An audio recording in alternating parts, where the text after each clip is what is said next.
का समय आ जाता है।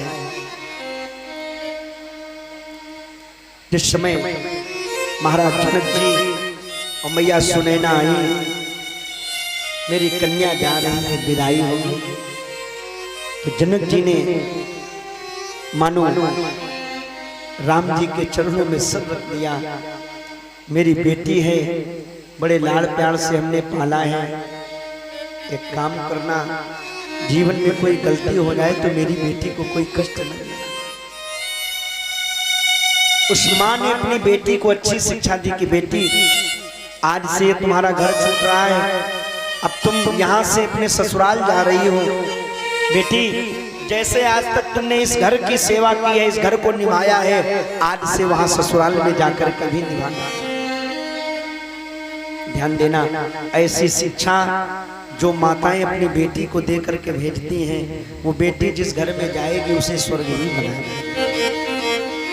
बेटी कोई कुछ कह देना तो एक बार चुपचाप सुन लेना, तुम्हारे वो बड़े हैं, तुम्हारे देखो बेटी, तुम्हारे माँ बाप छूट रहे हैं, वहाँ सास ससुर के रूप में माँ बाप मिल रहे हैं।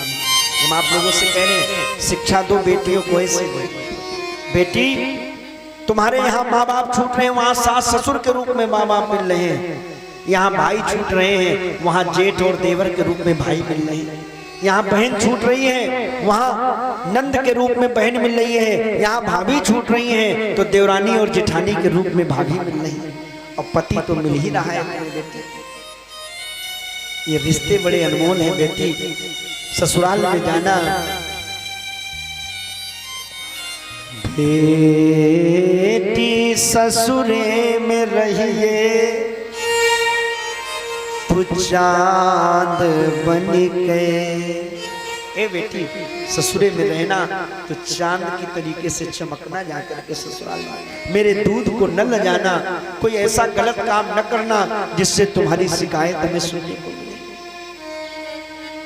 याद रखो, आज हर घर में झगड़ा, हर दो चार घर को छोड़ करके ये कलह मची हुई है सास बहुओं में या घरों में। क्यों? संस्कारों का अभाव। शिक्षा तो बहुत है, MA BEd BTech MTech BCA MBA जाने क्या क्या पढ़ लिख डाला है, लेकिन संस्कारों का अभाव है। उसका प्रभाव क्या है? घर में कलह मची है।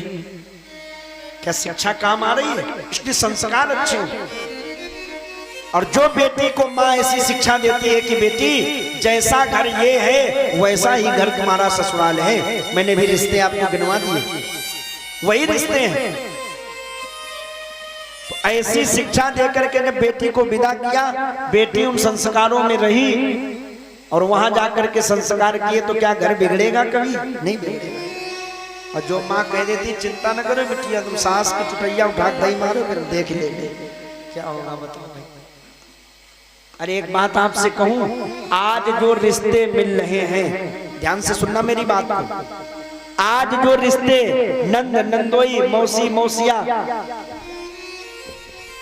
भाई बहन देवरानी जिठानी, ये जो रिश्ते मिल रहे हैं, आगे आने वाले 20 साल बाद, ध्यान से सुनो मेरी बात को, वर्तमान में 2024 में जो रिश्ते आज हम लोग ले पा रहे हैं, भाई जान रहे हैं, भौजाई जान रहे हैं, नंद नंदोई और देवरानी जिठानी नंद, ये सब जो रिश्ते अब मिल रहे हैं, ठीक आज के 20 साल बाद केवल किताबों में पढ़ोगे, ये रिश्ते मिलेंगे नहीं संसार में।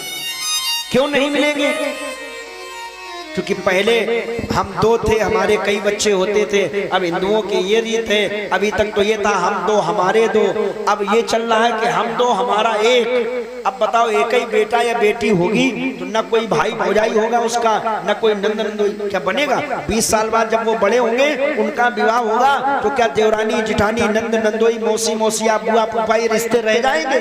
खत्म हो जाएंगे रिश्ते। तो आज जो रिश्ते मिल रहे हैं, इनकी कीमत पहचानो मेरे भाई। यहाँ बेटियां बैठी हैं, ससुराल जो मिल रही है, वहां जो भी रिश्ते मिले उनको निभाओ, समझो। ये देवरानी जिठानी नहीं है, ये बहन है तुम्हारी। ये जो जेठ देवर हैं, ये भाई हैं तुम्हारे। ये सास और ससुर माँ बाप हैं। और जिस दिन केवल ये सोचा ये सास ससुर है, साहब घर में कलह मचेगी। और केवल एक पक्ष की बात नहीं करेंगे, ये केवल हमने भी केवल बहू पर फाउंडेशन कर दिया। आप कहोगे महाराज बहू तो ठीक है, लेकिन आजकल सास माने पुराने जमाने वाला शासन, घर बिगड़ेगा। सास को चाहिए जमाने के हिसाब से शासन न करे। सुन लो सास यहाँ बैठी, आपने तो चक्की पीसी होगी, क्या बहुरिया से पिसवा पाओगी? आजकल पीसने की कोई जरूरत नहीं। आपने चक्की पीसी, हमें मालूम है, बूढ़ी माताएं बैठी हैं। आपने चक्की चलाई, 4 बजे उठ करके तब आटा पीसा, पूरे घर को खिलाया। बड़ा परिवार होता था, 5 किलो आटे की रोटी बनाती थी आप। अब तो छोटा परिवार है और फिर भी कलह हो रहा है। तो आप शासन न जमाओ, जो आपकी सास ने आपके साथ किया वो न करो। क्यों? ये आपके यहाँ जो बेटी आई है, ये बहू जो आई, ये बहू नहीं है, ये बेटी है, बेटी। और जिस दिन ये सोच लोगी कि जैसी हमारी बेटी वैसी ये बेटी है, और वो बहू सोच लेगी जैसी हमारी वो माँ थी मायके में वैसी ये माँ है, वैसे ये पिता है, देख लेना कभी झगड़ा नहीं होगा, कभी घर बिगड़ेगा नहीं। और नहीं तो क्या हालात होते हैं। बड़े बड़े बंगले, हम तो समाज में रहते देखते हैं कि बड़े बड़े लोग जिनके यहाँ जबरदस्त व्यवस्थाएं थी, लेकिन इस कलह के कारण क्या हुआ, घर में ताला लगा है और कोई दहेज प्रथा में, कोई किसी प्रथा में, सब जेल के अंदर पड़े। क्यों? खटपट हुई, झगड़े हुए, विवाद हुआ, मरने मारने का नंबर आया, या तो बहू लटक गई या सास लटक गई, यही हुआ। और क्या होता फिर? घर तबाह हो जाते हैं। तो दोनों को स्वभाव बदलना चाहिए। जैसे एक बार की एक छोटी सी मैं कहानी आपको बता दूं, समझ